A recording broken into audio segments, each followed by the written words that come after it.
नमस्कार दोस्तों, आप लोगों का एक बार फिर से स्वागत है मेरे इस चैनल पर। दोस्तों आज मैं जो कहानी लेकर आया हूँ वो अकबर और बीरबल की है। दोस्तों आज मैं अकबर और बीरबल की ये 5th कहानी लेकर आया हूँ। आपको ये कहानी कैसी लगती है आप प्लीज़ मुझे कमेंट करके ज़रूर बताइएगा।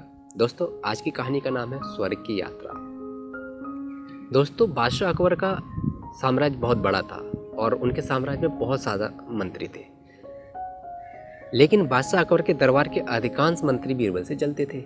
उन्हें बीरबल की अकबर से निकटता फूटी आंख नहीं सुहाती थी। अकबर का बीरबल पर अति विश्वास तथा हर बात पर बीरबल की राय को सरबीर पर ही रखना भी कई कारण थे, जिसके कारण बीरबल के दरबारियों की ईर्ष्या का पात्र होना पड़ता था।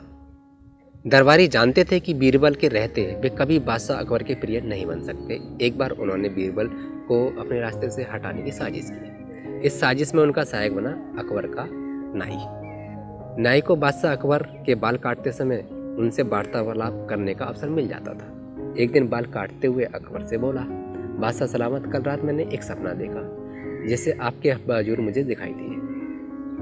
अपने पिता की बात सुनकर अकबर भावुक हो गए और वे बहुत छोटे थे जब उनके पिताजी की मृत्यु हो गई थी।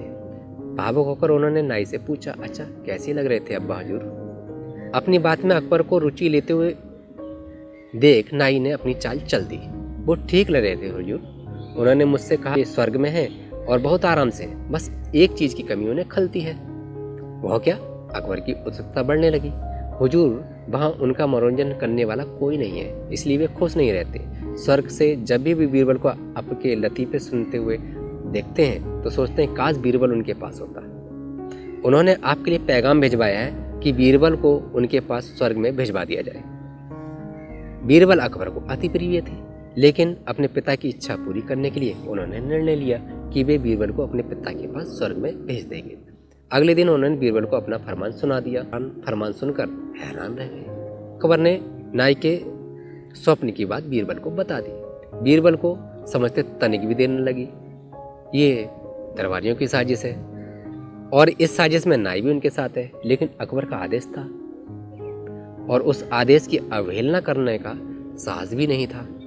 वह स्वर्ग जाने को तैयार हो गया, लेकिन उसके पहले अपने परिवार के साथ समय व्यतीत करने के लिए उसने कुछ दिन का समय मांग लिया।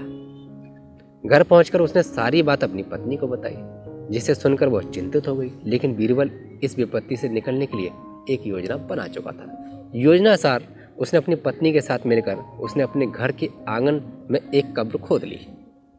साथ ही उस कब्र के भीतर से अपने शयन कक्ष को जाती एक सुरंग भी निकाल ली।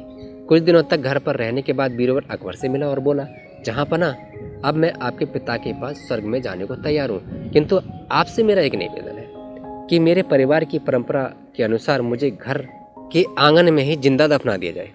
अकबर बीरबल की बात मान गए और उसे उसके घर के आंगन में बनी कब्र में जिंदा दफन करवा दिया। योजना अनुसार बीरबल कब्र से लगी सुरंग से होते हुए अपने घर आ गया। उसके बाद 2 महीने तक वो घर में ही छुप कर रहा। 2 महीने बाद वो अकबर के दरबार में पहुंचा। सारे दरबारी उसे देखकर हैरान थे। बीरबल के बाल और दाढ़ी बड़ी हुई थी और वह बड़ा ही विचित्र नजर आ रहा था। उसे इस अवस्था में अपने सामने देख अकबर ने पूछा, बीरबल तुम वापस आ गए? हमें बताओ हमारे अब्बा हजूर कैसे है और तुमने अपनी ये कैसी हालत बना ली है? सब ठीक तो है? जी जहाँपना, स्वर्ग में सब ठीक है। मैं आपके पिताजी से मिला और उन्हें खूब सारे लतीफे सुनाकर उनका मनोरंजन भी किया। आपके पिता खुश भी हैं और बहुत खुश हैं। लेकिन बीरबल के कहना जानी रखा, स्वर्ग में नाई का ना होना एक बड़ी समस्या है, इसलिए तो मेरे बाल दाढ़ी बढ़ गए हैं और दाढ़ी भी बढ़ गई है।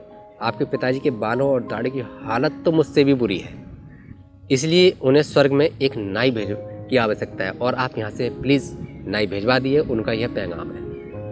इत्तेफाक से नाई भी उस दिन वहीं था।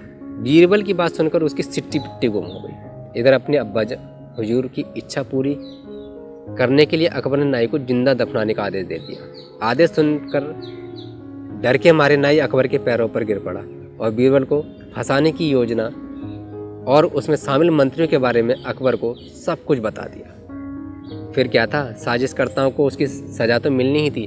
अकबर ने सबको 50-50 कोड़े लगवाए। दोस्तों आपको ये कहानी कैसी लगी आप प्लीज़ मुझे कमेंट करके ज़रूर बताइएगा। थैंक यू, धन्यवाद।